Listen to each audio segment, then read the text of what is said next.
Përshëndetje gjithë, jemi në podcast, jemi në Radar, do të flasim për aktualitetin politik parë nga rrafshi i Partisë Demokratike, opozitës në përgjithësi. Me ne është avokate Alesia Balliu. Zonja Balliu, faleminderit shumë që jeni me ne. Faleminderit ju për ftesën.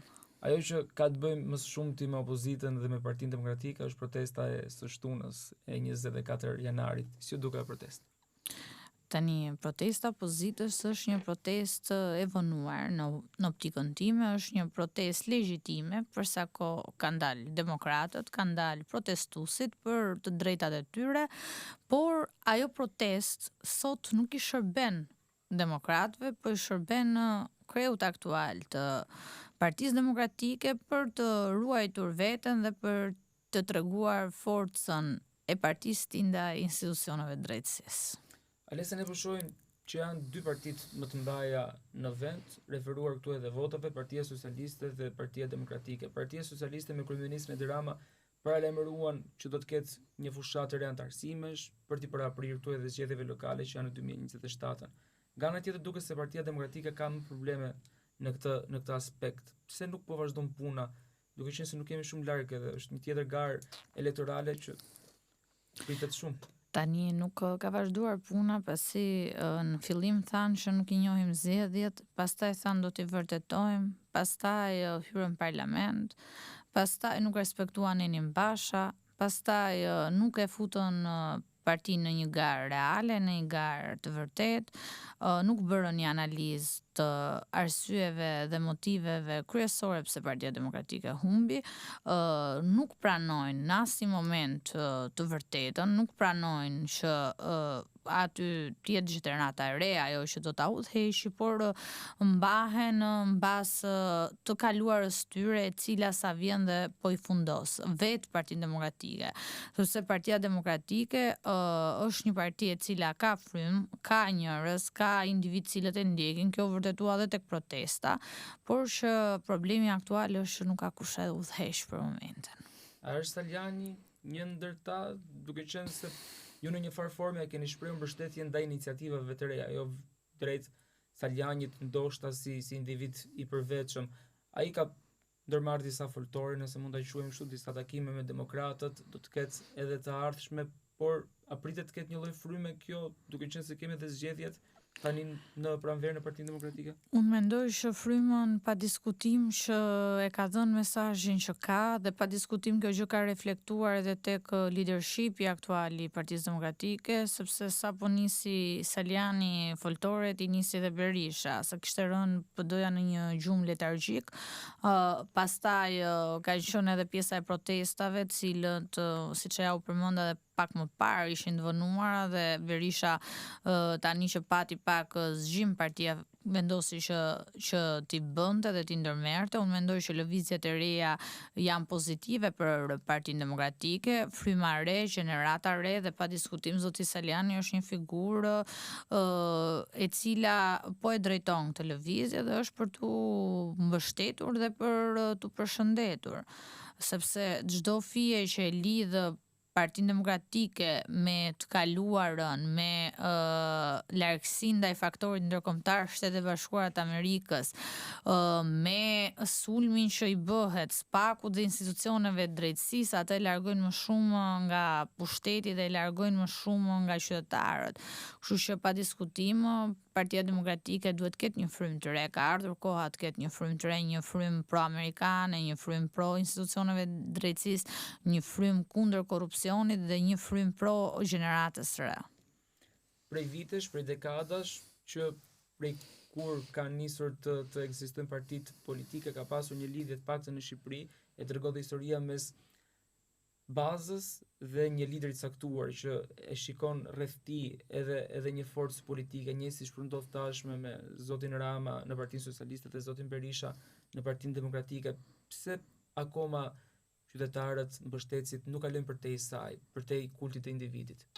Tani, qytetarët kanë kaluar përtej kultit të individit, por problemi ka qëndruar që Partia Demokratike pati një përçarje dhe ne kishim kryetar Bashën dhe sollëm Berishën me shpresën që do fitonte, sollëm prej foltoreve, sollëm prej premtimeve, sollëm sepse besuam ndërto dhe unë që deputetët vendoste antarësia, por nuk ndodhi.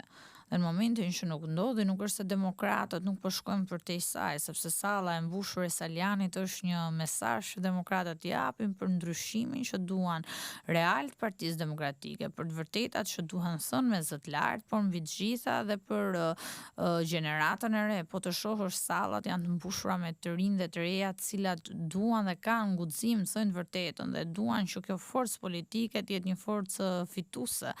Unë nuk e shoh si tabu, thjesht xhaketat e vjetra të Partisë Demokratike kanë vendosur ta marrin peng partinë duke shkelur Nenin Basha dhe duke mos respektuar institucionin e PD-s, sepse Neni pa diskutim me thotë qartë, kryetari që humbet zgjedhjet nuk duhet të rigarojë.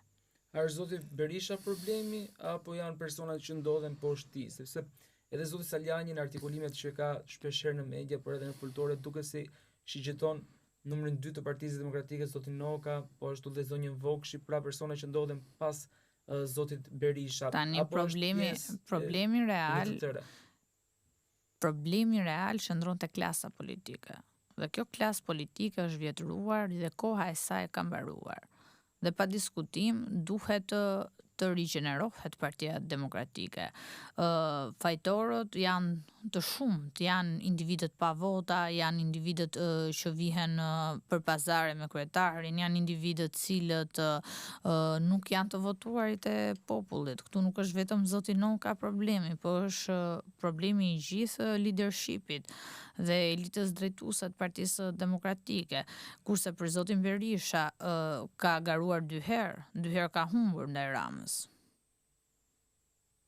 Qartë, teksa shkojmë tek qytetarët, shpeshherë është krijuar një perceptim që si djathta, si e majta shpeshherë bëhen bashkë dhe kjo ndoshta u pa edhe në seancën e fundit plenare ku u bashkuan votat për Bordin e Paqes, ku dhe Shqipëria është me ftesën e presidentit Trump të jetë pjesë e saj.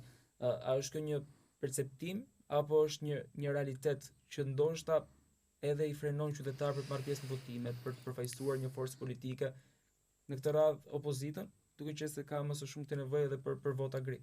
Unë mendoj që çdo shqiptar e ka të qartë që dëshira më e madhe e kryeministrit Rama është që Berisha të jetë gjithë jetën kreu i opozitës.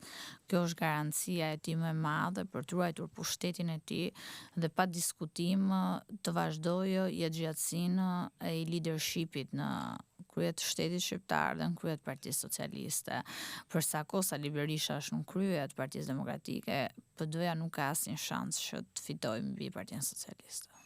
Si një mbështetëse e së djathtës, e opozitare, rebele, në thonjë se nëse mund ta quajmë kështu, sa shpresë keni nga zgjedhjet që do zhvillohen në pranverën e këtij viti brenda Partisë Demokratike? Unë kam besim të madh te institucionet e drejtësisë, kam besim të madh tek faktori ndërkombëtar, kam besim të madh te demokratët, të cilët pa diskutim do kërkojnë ndryshimin, do kërkojnë që PD-ja të jetë më e fortë, do kërkojnë që PD-ja të jetë fituese dhe pa diskutim fituese mund ta bëj vetëm një individ i cili hyn atë garë për të fituar. Koha ka treguar që Berisha garoi 2 herë dhe të dyja herët humbi, kështu që mundësia e tij praktikisht është djegur për të garuar një herë tretë në optikën time.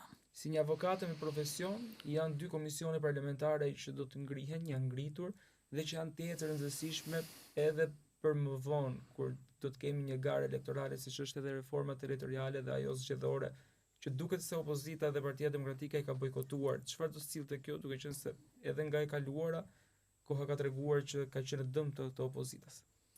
Nuk është në një risi që t'i bojkotoj sërish, nuk është që leadershipi do zgjidhje reale, nuk është se leadershipi do fitore. Leadershipi aktuali PD-s do të ruaj pushtet, nuk ka qëllim të fitoj, nuk ka qëllim të bëj shtet. Ka qëllim vetëm të ruaj pushtet. Pushtetin e tij për qenë numri 2 dhe për qenë kreu i opozitës shqiptare.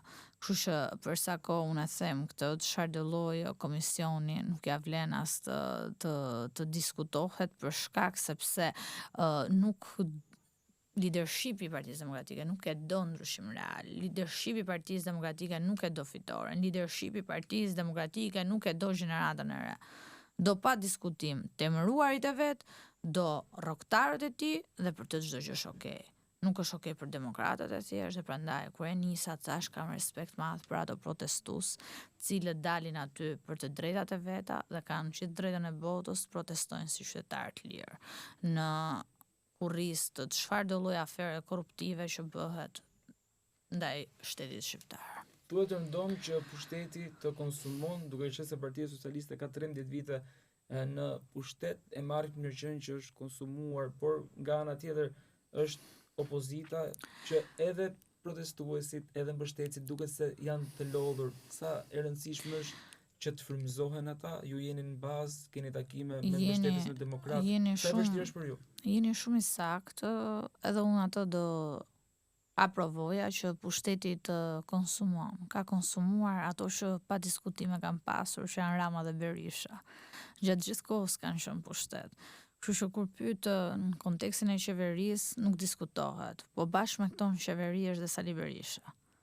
Kështu që pa diskutimi ka konsumuar gjithë bashkë, prandaj nuk po bëhet ndryshim i madh. Drejtësia është një aspekt tjetër që duket se po godet shumë politikën. Ka goditur Majtas, po ka goditur edhe Partinë Demokratike me zotin Berisha me çështjen që e ka ende të hapur.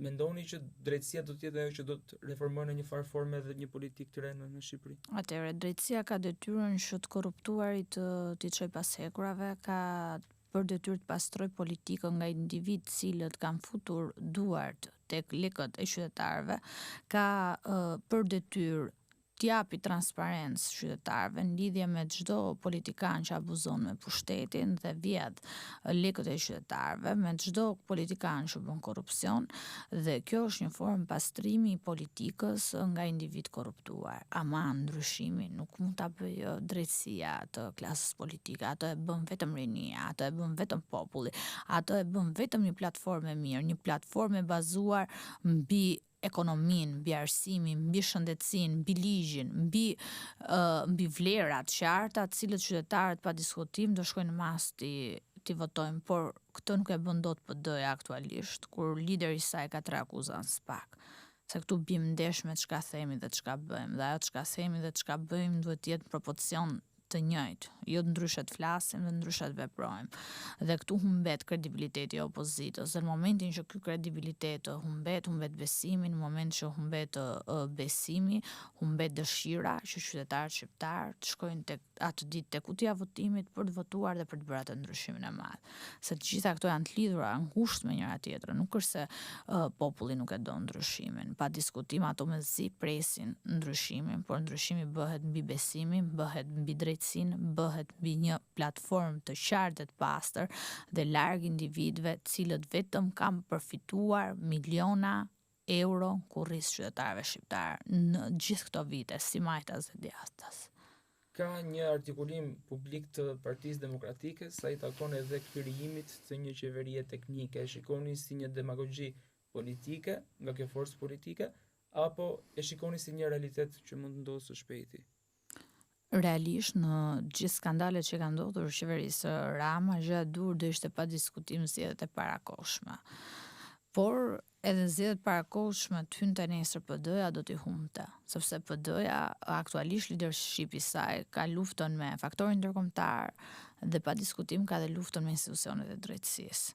Dhe duke qenë përballë këtij momenti, unë mendoj që prap PD-ja nuk është gati për të hyrë në zgjedhje, pasi nuk ka pranuar të vërtetat e veta, nuk ka bërë riformimin e partisë, nuk ka hapur një proces të saktë, të rregullt dhe nuk ka se si të ngrejë besimin dhe frymën tek individët që ta votojnë në masë Partinë Demokratike.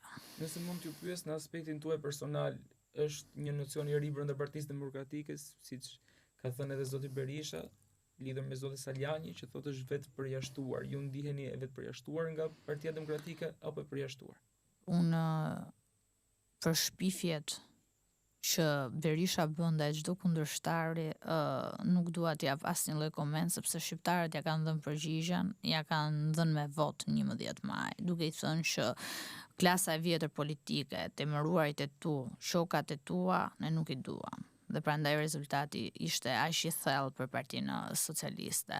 Termat e vet përjashtimit, ai pa diskutim i shpik në çdo moment kur zëri është ndryshe, kur nuk bie në konform me atë çka kryetari do, dhe pa diskutim ai shpik këto terma, por këto terma që të zbatohen duhet zbatoj Berisha Nenin Basha. Kur zbatoj Berisha Nenin Basha do vetë përjashtohet Saliani, unë, ose përjashtohet dikush tjetër, sepse hierarki nuk mund t'ja tregosh vetëm antarëve dhe mos ta respektosh te vetja. O ka një hierarki, o ka një strukturë, o ka një procedurë që respektohet dhe është e njëjtë për gjithë, ose nuk ka fare. Dhe kur kryetari i thyen këto rregulla, pse mos t'i thyej zoti Saliani, unë apo dikush tjetër?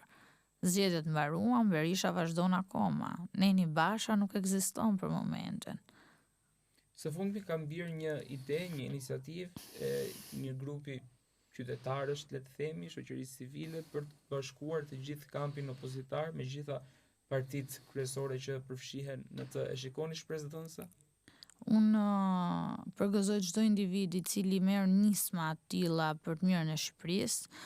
Janë nisma të cilat ndërmerren nga intelektual, por që nuk e shoh me shpresë. Arsyet. Zoti Shehaj, mos gaboj, po mbledh firma pro institucioneve të drejtësisë. Dhe pa diskutim që ai thot unë e mbështes drejtësinë. Ndërkohë kemi liderin e opozitës që artikulon SPAK-un në organizat kriminale. Që këtu nuk i shoh dot bashkim të dyja partive. Mos flas pastaj për ideologjitë politike me forca të tjera politike, po ndalem këtu me që dhe zoti Sheh ka dalë nga Partia Demokratike. Si një ere, si një person që e njihni politikën mirë, me angazhimin tuaj, çfarë prisni në muajt në vijim? Muajt në vijim, pa diskutim që shpresoj të një riformatim i Partisë Demokratike për të qenë një parti më e fortë, një parti e cila të vlerësojë kontributin, të vlerësojë idealin, të vlerësojë individët cilët e duan vërtet Partinë Demokratike pa interesa, të vëjë në krye gjeneratën e re dhe pa diskutim me një platformë të qartë, ajo nesër të jetë gati për zgjedhjet lokale dhe mbrapa të jetë gati për një qeveri dhe të jetë forcë fituese, pasi PD-ja dhe demokratët meritojnë që ajo parti të vinë pushtet dhe të jetë forcë fituese.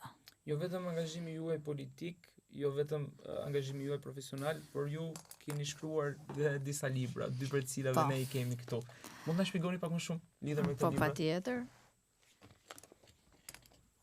Atëherë po e nis me librin tim të parë. Këtë libër e kam botuar në vitin 2021 me shpinë botuese WordPress.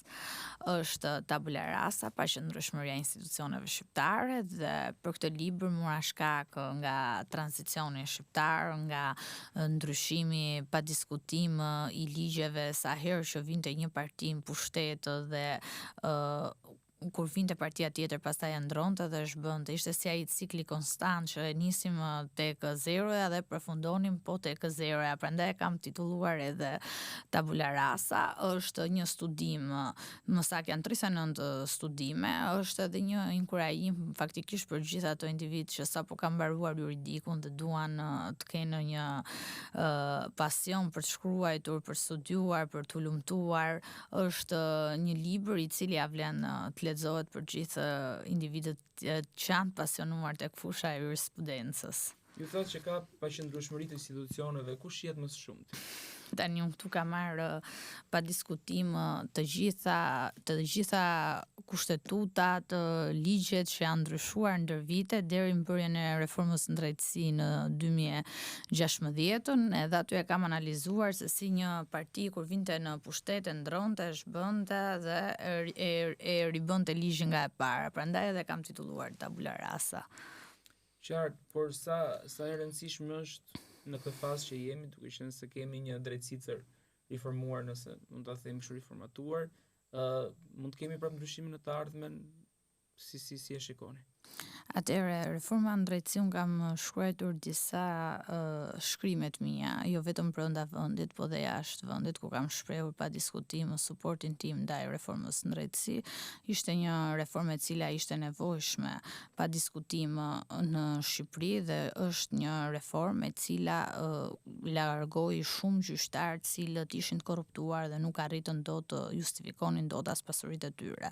Dhe pa diskutim me bërjen e kësaj reforme është vendosur një hierarki, qofte e ligjeve, qofte e strukturës, qofte një mirëorganizimi në aspektin e gjyqësorit dhe pa diskutim që po jep rezultatet e saj dhe rezultatet janë edhe tek politikanët cilët sot i kemi pas hekurave, kur më përpara nuk kemi pasur në 30 vite shansin të kishe as të thirrur në një derë gjykate, jo më të ishin të akuzuar apo të futeshin në burg.